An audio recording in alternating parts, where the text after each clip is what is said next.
Story 3 of Round the Fire Stories by Arthur Conan Doyle. This recording is in the public domain. Story 3: The Man with the Watches.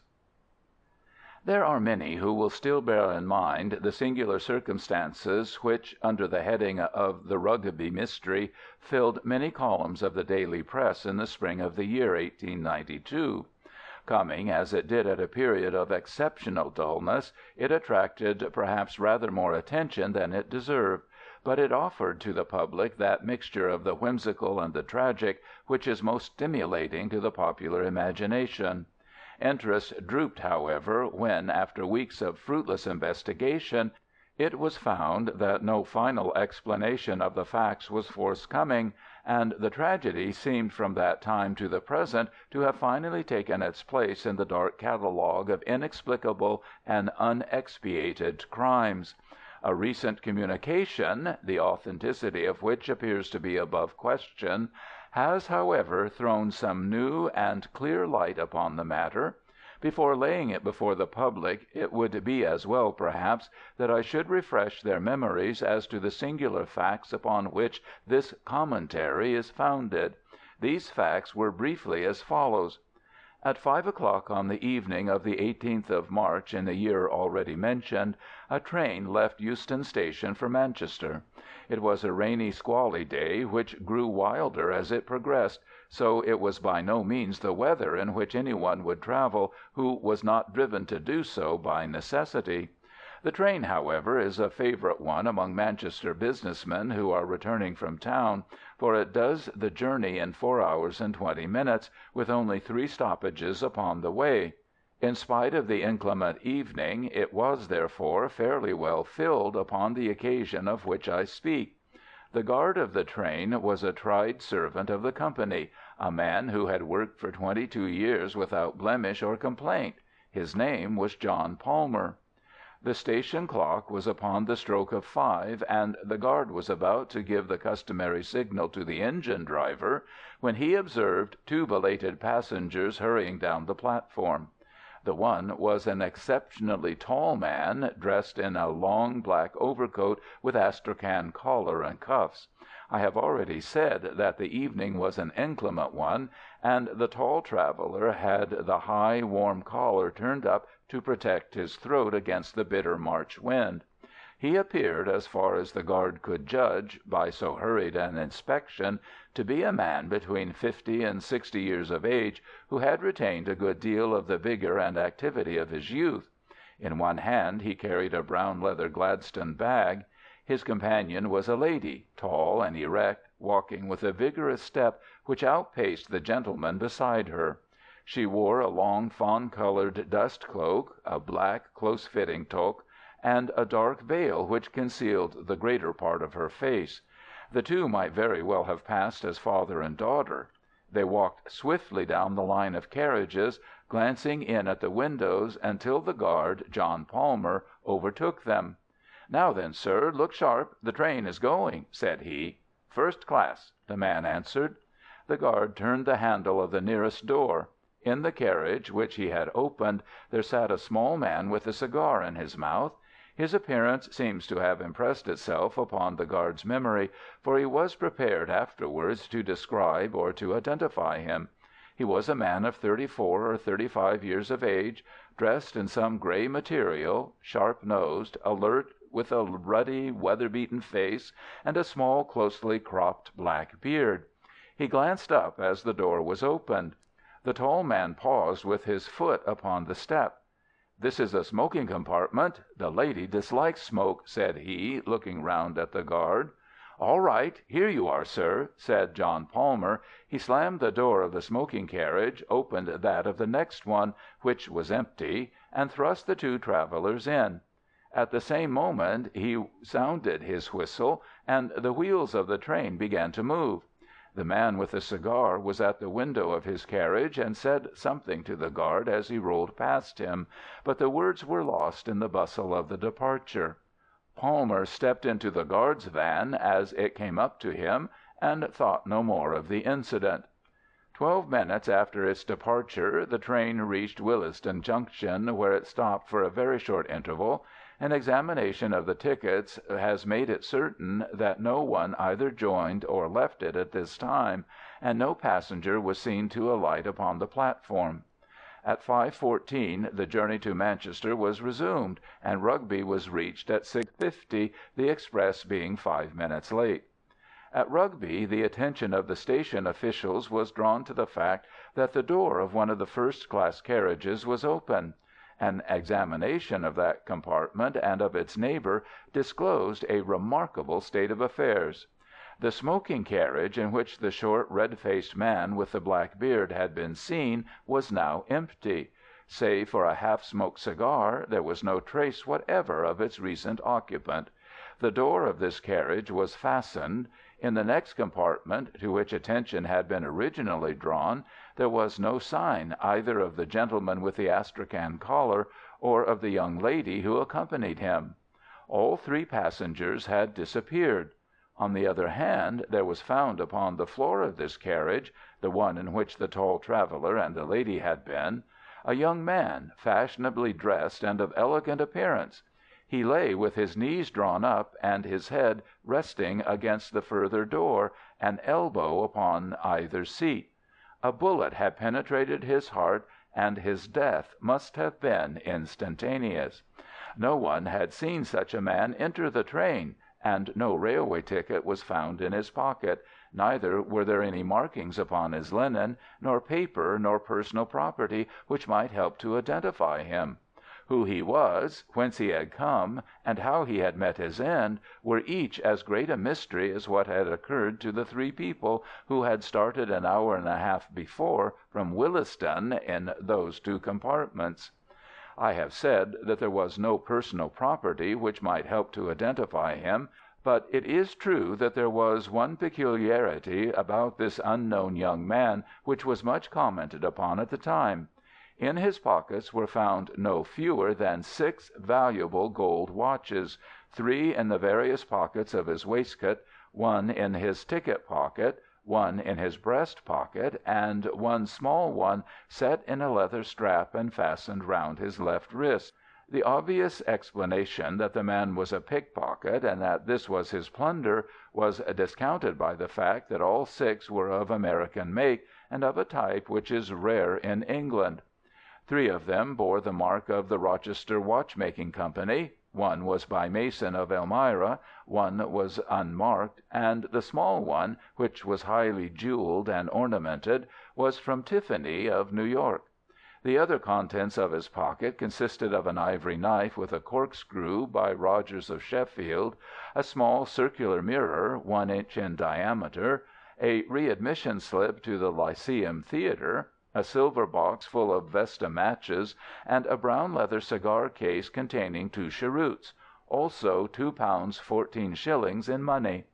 It was clear, then, that whatever motives may have led to his death, robbery was not among them.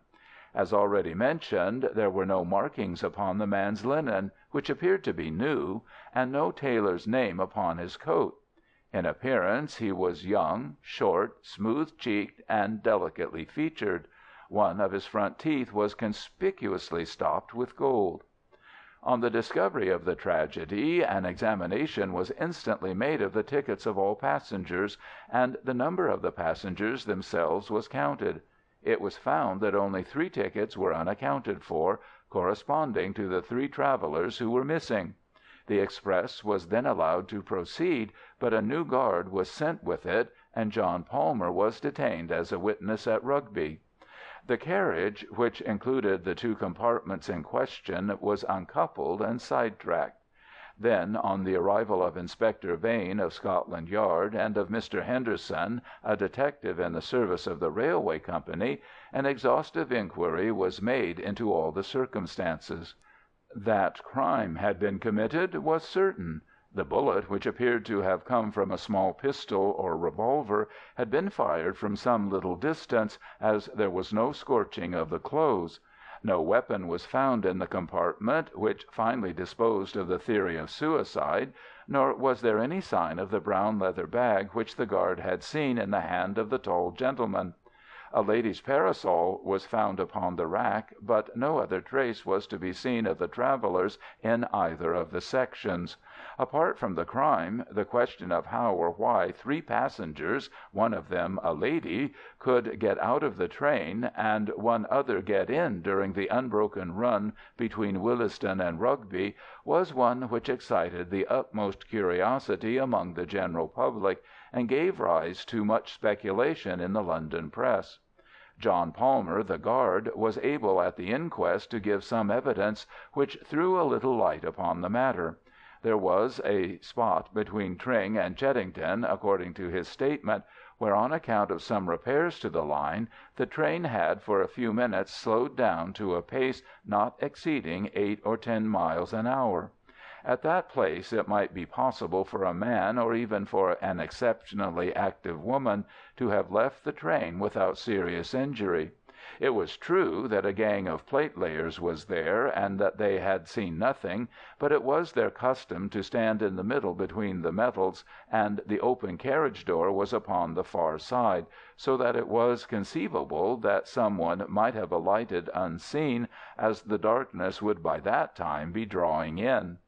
A steep embankment would instantly screen anyone who sprang out from the observation of the navvies.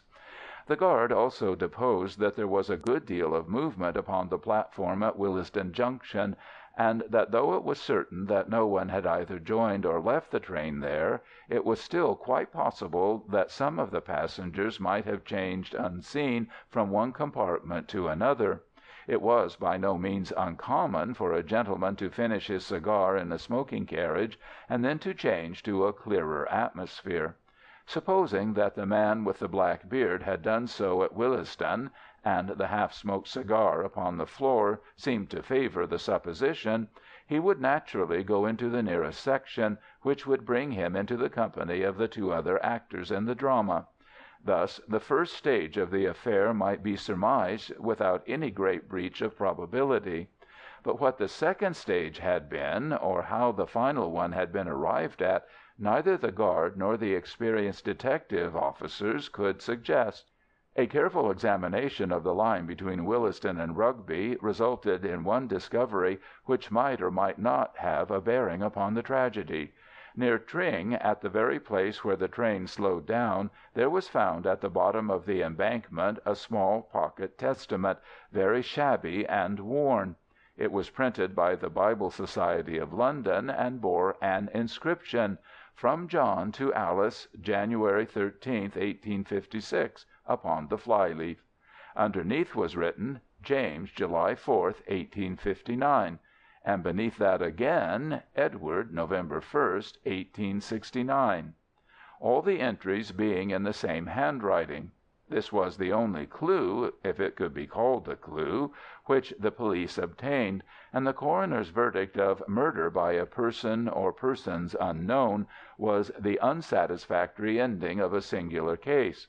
Advertisement, rewards, and inquiries proved equally fruitless, and nothing could be found which was solid enough to form the basis for a profitable investigation. It would be a mistake, however, to suppose that no theories were formed to account for the facts. On the contrary, the press, both in England and in America, teemed with suggestions and suppositions, most of which were obviously absurd.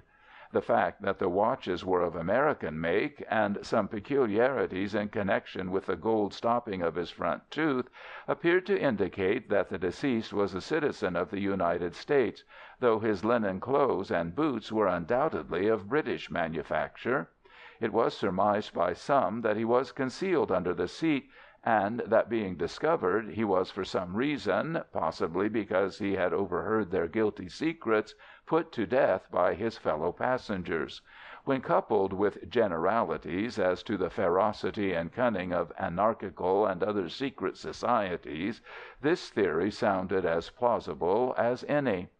The fact that he should be without a ticket would be consistent with the idea of concealment, and it was well known that women played a prominent part in the nihilistic propaganda.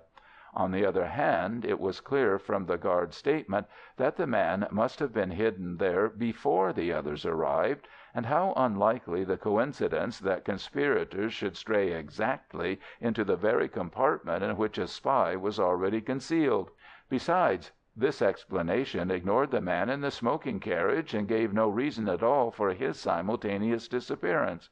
The police had little difficulty in showing that such a theory would not cover the facts, but they were unprepared, in the absence of evidence, to advance any alternative explanation. There was a letter in the Daily Gazette, over the signature of a well-known criminal investigator, which gave rise to considerable discussion at the time. He had formed a hypothesis which had at least ingenuity to recommend it, and I cannot do better than append it in his own words. "Whatever may be the truth," said he, "it must depend upon some bizarre and rare combination of events. So we need have no hesitation in postulating such events in our explanation. In the absence of data, we must abandon the analytic or scientific method of investigation, and must approach it in the synthetic fashion. In a word, instead of taking down events and deducing from them what has happened, we must build up a fanciful explanation, if it will only be consistent with known events. We can then test this explanation by any fresh facts which may arise. If they all fit into their places, the probability is that we are upon the right track, and with each fresh fact this probability increases in a geometrical progression until the evidence becomes final and convincing. Now, there is one most remarkable and suggestive fact which has not met with the attention which it deserves. There is a local train running through Harrow and King's Langley, which is timed in such a way that the express must have overtaken it at or about the period when it eased down its speed to 8 miles an hour on account of the repairs of the line. The two trains would at that time be travelling in the same direction at a similar rate of speed and upon parallel lines. It is within everyone's experience how, under such circumstances, the occupant of each carriage can see very plainly the passengers in the other carriages opposite to him. The lamps of the express had been lit at Willesden, so that each compartment was brightly illuminated and most visible to an observer from outside. Now, the sequence of events as I reconstruct them would be after this fashion. This young man with the abnormal number of watches was alone in the carriage of the slow train. His ticket, with his papers and gloves and other things, was, we will suppose, on the seat beside him. He was probably an American, and also probably a man of weak intellect. The excessive wearing of jewellery is an early symptom in some forms of mania. As he sat watching the carriage of the express, which were, on account of the state of the line, going at the same pace as himself, he suddenly saw some people in it whom he knew. We will suppose, for the sake of our theory, that these people were a woman whom he loved and a man whom he hated, and who, in return, hated him. The young man was excitable and impulsive. He opened the door of his carriage, stepped from the footboard of the local train to the footboard of the express, opened the other door, and made his way into the presence of these two people. The feat, on the supposition that the trains were going at the same pace, is by no means so perilous as it might appear. Having now got our young man without his ticket into the carriage in which the elder man and young woman were travelling, it is not difficult to imagine that a violent scene ensued. It is possible that the pair were also Americans, which is the more probable as the man carried a weapon, an unusual thing in England. If our supposition of incipient mania is correct, the young man is likely to have assaulted the other. As the upshot of the quarrel, the elder man shot the intruder, and then made his escape from the carriage, taking the young lady with him. We will suppose that all this happened very rapidly, and that the train was still going at so slow a pace that it was not difficult for them to leave it. A woman might leave a train going at 8 miles an hour. As a matter of fact, we know that this woman did do so. And now we have to fit in the man in the smoking carriage. Presuming that we have, up to this point, reconstructed the tragedy correctly, we shall find nothing in this other man to cause us to reconsider our conclusions. According to my theory, this man saw the young fellow cross from one train to the other, saw him open the door, heard the pistol shot, saw the two fugitives spring out onto the line, realized that murder had been done, and sprang out himself in pursuit. Why he has never been heard of since, whether he met his own death in the pursuit, or whether, as is more likely, he was made to realize that it was not a case for his interference, is a detail which we have at present no means of explaining. I acknowledge that there are some difficulties in the way. At first sight it might seem improbable that at such a moment a murderer would burden himself in his flight with a brown leather bag. My answer is that he was well aware that if the bag were found, his identity would be established. It was absolutely necessary for him to take it with him. My theory stands or falls upon one point, and I call upon the railway company to make strict inquiry as to whether a ticket was found unclaimed in the local train through Harrow and King's Langley upon the 18th of March. If such a ticket were found, my case is proved. If not, my theory may still be the correct one, for it is conceivable either that he travelled without a ticket or that his ticket was lost. To this elaborate and plausible hypothesis, the answer of the police and of the company was, first, that no such ticket was found; secondly, that the slow train would never run parallel to the express; and thirdly, that the local train had been stationary in King's Langley Station when the express, going at 50 miles an hour, had flashed past it. So perished the only satisfying explanation, and 5 years have elapsed without supplying a new one. Now, at last, there comes a statement which covers all the facts, and which must be regarded as authentic. It took the shape of a letter, dated from New York, and addressed to the same criminal investigator whose theory I have quoted.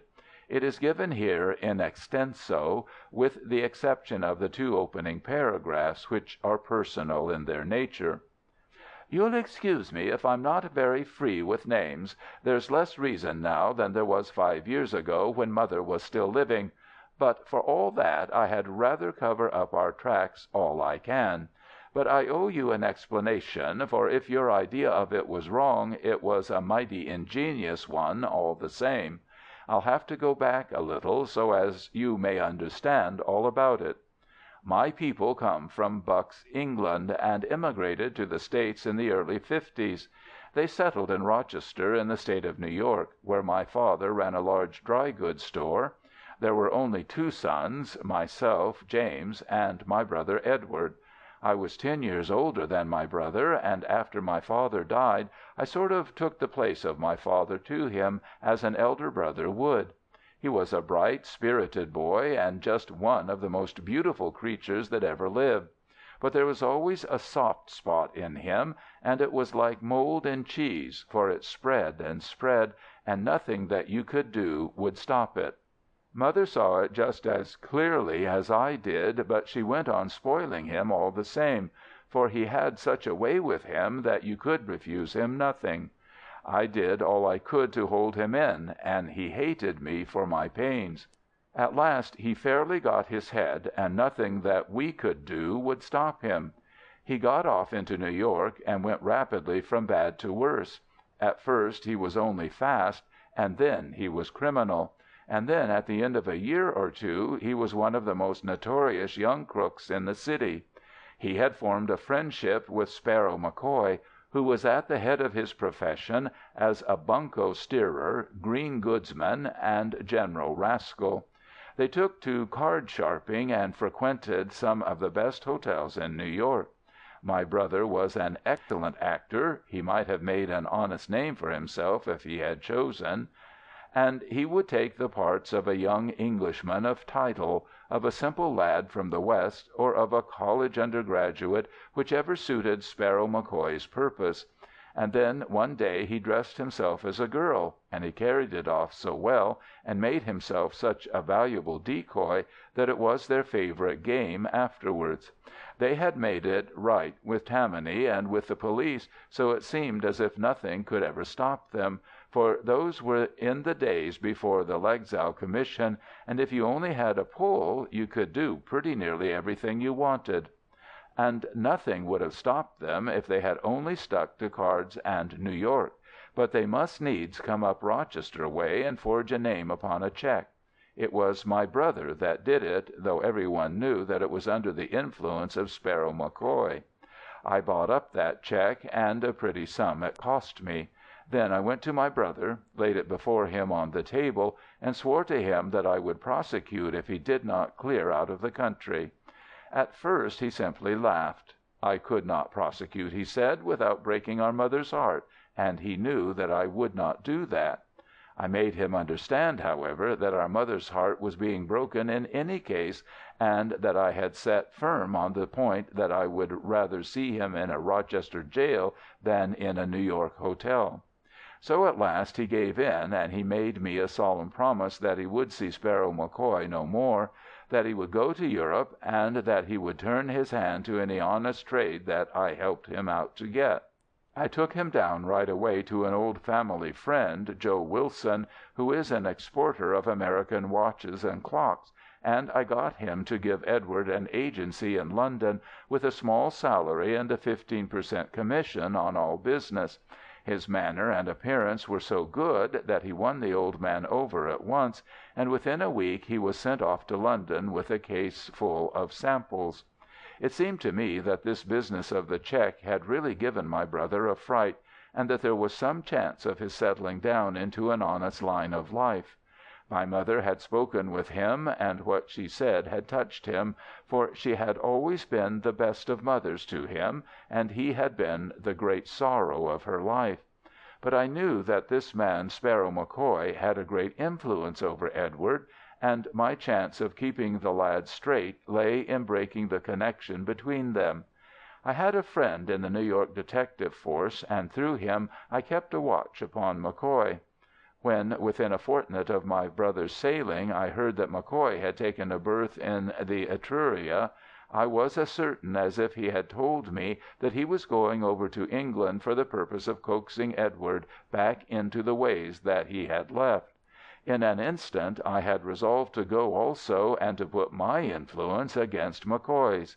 I knew it was a losing fight, but I thought, and my mother thought, that it was my duty. We passed the last night together in prayer for my success, and she gave me her own testament that my father had given her on the day of their marriage in the old country, so that I might always wear it next my heart. I was a fellow traveller on the steamship with Sparrow McCoy, and at least I had the satisfaction of spoiling his little game for the voyage. The very first night I went into the smoking-room and found him at the head of a card-table with half a dozen young fellows who were carrying their full purses and their empty skulls over to Europe. He was settling down for his harvest, and a rich one it would have been. But I soon changed all that. "Gentlemen," said I, "are you aware whom you are playing with?" "What's that to you? You mind your own business," said he with an oath. "Who is it, anyway?" asked one of the dudes. "He's Sparrow McCoy, the most notorious card-sharper in the States." Up he jumped with a bottle in his hand, but he remembered that he was under the flag of the effete old country, where law and order run, and Tammany has no pull. Jail and the gallows wait for violence and murder, and there's no slipping out by the back door on board an ocean liner. "Prove your words, you," said he. "I will," said I. "If you will turn up your right shirt-sleeve to the shoulder, I will either prove my words or I will eat them." He turned white and said not a word. You see, I knew something of his ways, and I was aware that part of the mechanism which he and all such sharpers use consists of an elastic down the arm with a clip just above the wrist. It is by means of this clip that they withdraw from their hands the cards which they do not want, while they substitute other cards from another hiding-place. I reckoned on it being there, and it was. He cursed me, slunk out of the saloon, and was hardly seen again during the voyage. For once, at any rate, I got level with Mr. Sparrow MacCoy. But he soon had his revenge upon me, for when it came to influencing my brother, he outweighed me every time. Edward had kept himself straight in London for the first few weeks, and had done some business with his American watches, until this villain came across his path once more. I did my best, but the best was little enough. The next thing I heard, there had been a scandal at one of the Northumberland Avenue hotels. A traveller had been fleeced of a large sum by two Confederate card sharpers, and the matter was in the hands of Scotland Yard. The first I learned of it was in the evening paper, and I was at once certain that my brother and MacCoy were back at their old games. I hurried at once to Edward's lodgings. They told me that he and a tall gentleman, whom I recognized as MacCoy, had gone off together, and that he had left the lodgings and taken his things with him. The landlady had heard them give several directions to the cabman, ending with Euston Station, and she had accidentally overheard the tall gentleman saying something about Manchester. She believed that that was their destination. A glance at the timetable showed me that the most likely train was at 5, though there was another at 4:35 which they might have caught. I had only time to get the later one, but found no sign of them either at the depot or in the train. They must have gone on by the earlier one, so I determined to follow them to Manchester and search for them in the hotels there. One last appeal to my brother by all that he owed to my mother might even now be the salvation of him. My nerves were overstrung, and I lit a cigar to steady them. At that moment, just as the train was moving off, the door of my compartment was flung open, and there were MacCoy and my brother on the platform. They were both disguised, and with good reason, for they knew that the London police were after them. MacCoy had a great astrakhan collar drawn up, so that only his eyes and nose were showing. My brother was dressed like a woman, with a black veil half down his face, but of course it did not deceive me for an instant, nor would it have done so even if I had not known that he often used such a dress before. I started up, and as I did so, MacCoy recognized me. He said something, the conductor slammed the door, and they were shown into the next compartment. I tried to stop the train so as to follow them, but the wheels were already moving, and it was too late.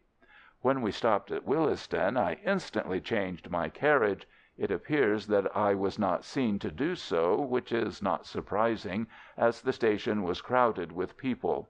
MacCoy, of course, was expecting me, and he had spent the time between Euston and Willesden in saying all he could to harden my brother's heart and set him against me. That is what I fancy, for I had never found him so impossible to soften or to move.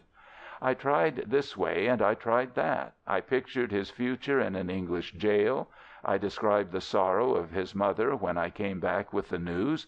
I said everything to touch his heart, but all to no purpose. He sat there with a fixed sneer upon his handsome face, while every now and then Sparrow MacCoy would throw in a taunt at me, or some word of encouragement to hold my brother to his resolutions. "Why don't you run a Sunday school?" he would say to me, and then, in the same breath, "He thinks you have no will of your own. He thinks you are just the baby brother, and that he can lead you where he likes. He's only just finding out that you are a man as well as he." It was those words of his which set me talking bitterly. We had left Willesden, you understand, for all this took some time. My temper got the better of me, and for the first time in my life I let my brother see the rough side of me. Perhaps it would have been better had I done so earlier and more often. "A man," said I. "Well, I'm glad to have your friend's assurance of it, for no one would suspect it to see you like a boarding-school missy. I don't suppose in all this country there is a more contemptible-looking creature than you are as you sit there with that dolly pinafore upon you." He coloured up at that, for he was a vain man, and he winced from ridicule. "It's only a dust cloak," said he, and he slipped it off. One has to throw the coppers off one's scent, and I had no other way to do it." He took his toque off with the veil attached, and he put both it and the cloak into his brown bag. "Anyway, I don't need to wear it until the conductor comes round," said he.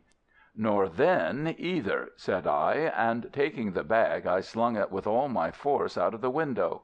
"Now," said I, "you'll never make a Mary Jane of yourself while I can help it. If nothing but that disguise stands between you and a jail, then to jail you shall go." That was the way to manage him. I felt my advantage at once. His supple nature was one which yielded to roughness far more readily than to entreaty. He flushed with shame, and his eyes filled with tears. But MacCoy saw my advantage also, and was determined that I should not pursue it. "He's my pard, and you shall not bully him," he cried. "He's my brother, and you shall not ruin him," said I. "I believe a spell of prison is the very best way of keeping you apart, and you shall have it, or it will be no fault of mine." "Oh, you would squeal, would you?" he cried, and in an instant he whipped out his revolver. I sprang for his hand, but saw that I was too late, and jumped aside. At the same instant he fired, and the bullet, which would have struck me, passed through the heart of my unfortunate brother. He dropped without a groan upon the floor of the compartment, and MacCoy and I, equally horrified, knelt at each side of him, trying to bring back some signs of life. MacCoy still held the loaded revolver in his hand, but his anger against me and my resentment towards him had both for the moment been swallowed up in this sudden tragedy. It was he who first realized the situation. The train was for some reason going very slowly at the moment, and he saw his opportunity for escape.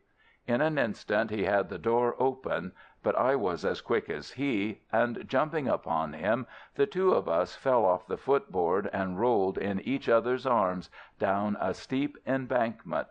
At the bottom I struck my head against a stone, and I remembered nothing more. When I came to myself I was lying among some low bushes not far from the railroad track, and somebody was bathing my head with a wet handkerchief. It was Sparrow MacCoy. "I guess I couldn't leave you," said he. "I didn't want to have the blood of two of you on my hands in one day. You loved your brother, I've no doubt, but you didn't love him a cent more than I loved him, though you'll say that I took a queer way to show it. Anyhow, it seems a mighty empty world now that he is gone, and I don't care a continental whether you give me over to the hangman or not." He had turned his ankle in the fall, and there we sat, he with his useless foot and I with my throbbing head, and we talked and talked until gradually my bitterness began to soften and to turn into something like sympathy. What was the use of revenging his death upon a man who was as much stricken by that death as I was? And then, as my wits gradually returned, I began to realize also that I could do nothing against MacCoy which would not recoil upon my mother and myself. How could we convict him without a full account of my brother's career being made public, the very thing which of all others we wished to avoid? It was really as much our interest as his to cover the matter up, and from being an avenger of crime I found myself changed to a conspirator against justice. The place in which we found ourselves was one of those pheasant preserves which are so common in the old country, and as we groped our way through it I found myself consulting the slayer of my brother as to how far it would be possible to hush it up. I soon realized from what he said that unless there were some papers of which we knew nothing in my brother's pockets, there was really no possible means by which the police could identify him or learn how he had got there. His ticket was in MacCoy's pocket, and so was the ticket for some baggage which they left in the depot. Like most Americans, he had found it cheaper and easier to buy an outfit in London than to bring one from New York, so that all his linen and clothes were new and unmarked. The bag containing the dust cloak which I had thrown out of the window may have fallen among some bramble patch where it is still concealed, or it may have been carried off by some tramp, or may have come into the possession of the police, who kept the incident to themselves. Anyhow, I have seen nothing about it in the London papers. As to the watches, they were a selection from those which had been entrusted to him for business purposes. It may have been for the same business purposes that he was taking them to Manchester, but—well, it's too late to enter into that. I don't blame the police for being at fault. I don't see how it could have been otherwise. There was just one little clue that they might have followed up, but it was a small one. I mean that small circular mirror which was found in my brother's pocket. It isn't a very common thing for a young man to carry about with him, is it? But a gambler might have told you what such a mirror may mean to a card sharper. If you sit back a little from the table and lay the mirror face upwards upon your lap, you can see as you deal every card that you give to your adversary. It is not hard to say whether you see a man or raise him when you know his cards as well as your own. It was as much a part of a sharper's outfit as the elastic clip upon Sparrow MacCoy's arm. Taking that, in connection with the recent frauds at the hotels, the police might have got hold of one end of the string. I don't think there is much more for me to explain. We got to a village called Amersham that night in the character of two gentlemen upon a walking tour, and afterwards we made our way quietly to London, whence MacCoy went on to Cairo, and I returned to New York. My mother died 6 months afterwards, and I am glad to say that to the day of her death she never knew what happened. She was always under the delusion that Edward was earning an honest living in London, and I never had the heart to tell her the truth. He never wrote, but then he never did write at any time, so that made no difference. His name was the last upon her lips. There is just one other thing that I have to ask you, sir, and I should take it as a kind return for all this explanation if you could do it for me. You remember that Testament that was picked up? I always carried it in my inside pocket, and it must have come out in my fall. I valued it very highly, for it was the family book with my birth and my brother's marked by my father in the beginning of it. I wish you would apply at the proper place and have it sent to me. It can be of no possible value to anyone else. If you address it to X, Bassanio's Library, Broadway, New York, it is sure to come to hand. End of Story 3.